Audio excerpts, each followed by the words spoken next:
They're projected to produce more plastic in the next decade than has been produced since the 1950s.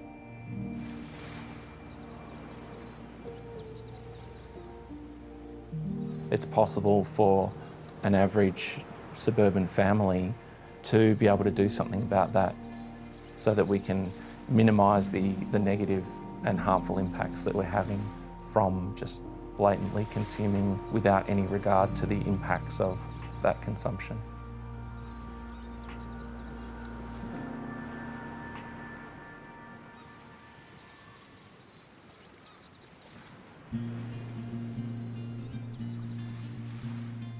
I'm Lauren, Mrs Oberon, and we live in Muranina Land in Taroona in Tasmania, about 15 minutes from Hobart.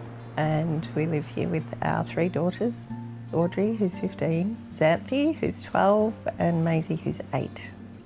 We live in a 50s weatherboard house in an average sized suburban block and try to live without making any waste. We shifted to waste-free living about 3.5 years ago, and for the first year we collected all our waste in a biscuit tin. After that we shifted it to a jar. We've been collecting that for 2.5 years. It's not quite full yet. I think we could get maybe another year out of it. We have a ball of foil recycling that we've collected. We try and avoid recycling if we can. We just don't want to play that gamble when we're putting things in our recycling bin in the hope that the right thing will be done by it, and also knowing that there's lots of energy that goes into the recycling process anyway, and if there are alternatives available to just avoid all of that, that's a solution that seems like a more long-term sustainable solution for us. And that one ball is like two years of our recycling. Some of the bigger changes in our lifestyle have been around shopping and food, because food packaging is a big part of a lot of people's waste, and it was a big part of ours. We buy a lot of our food in bulk, which means taking our bags and containers and jars to shops and having the ingredient put into those and bringing it home, and you can just put it on the shelf and it's ready to go, and there's no packaging and there's no advertising. It's very simple and straightforward.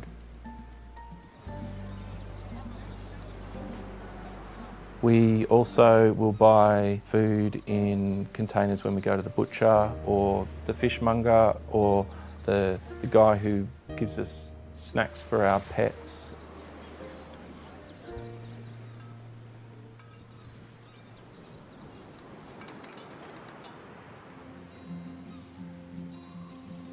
We've got a few different methods of managing our food waste.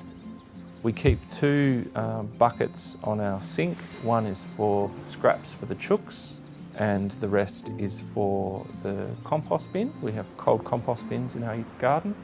We also have a dedicated worm farm just for pet poo.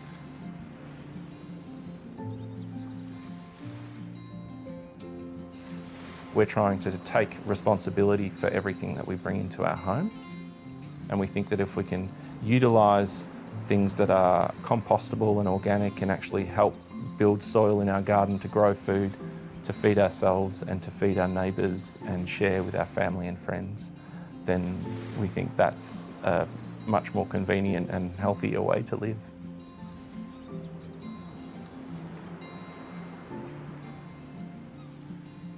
I'll preserve lots of fruit from our garden, whether it be mulberries or apples or quinces.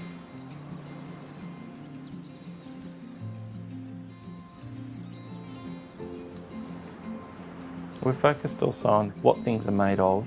If it's clothing, we're avoiding synthetic materials because we know that at the end of the life of that garment, we will have the responsibility of doing something with it. It is about having a family pact, and that means including our children in the conversations about how we're wanting to reduce waste. That was a conversation that we had with our children at the start and have continued to have that conversation so that they're there with us the whole way. We're not dragging our children along on this sort of adventure. They're there with us.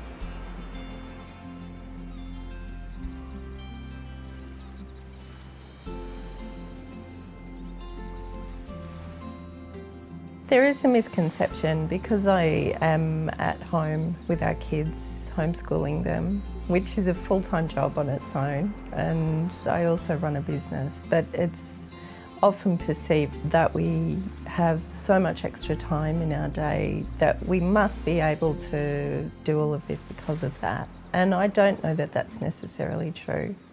I was homeschooling the girls before we moved to waste-free living, and I was just as busy then as I am now.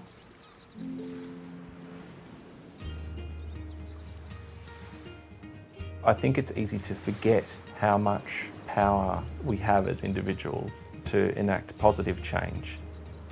If you look at how the cumulative negative impacts of all of the single-use plastic bags and plastic straws and plastic coffee cups that are being used every day, one straw, one plastic bag, that doesn't seem like a big negative impact, but the sum total of all that is extraordinary. You don't need to go out and buy new cups and bags and toothbrushes and all of that sort of stuff. We would encourage people to keep reusing what they already have until those items are no longer useful, and then consider replacing them with something more ethical or compostable. Definitely don't go out and throw out everything and start from scratch with this beautiful new aesthetically pleasing zero waste kit.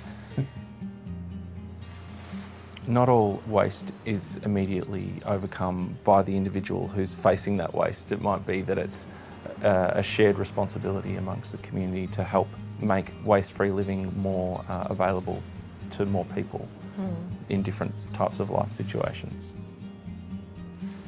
It's important that all levels of government and corporations all take responsibility for their end of the process and regulation, and that's all part of it. But I think that there's a lot that individuals and households can do to make a big difference now without having to wait. We can actually make a lot of change now, and by osmosis, a lot of that will filter broadly across the population and then filter upwards into the chains of power. It is constantly rewarding to know that the choices that you're making in your life are beneficial, or at least not harmful.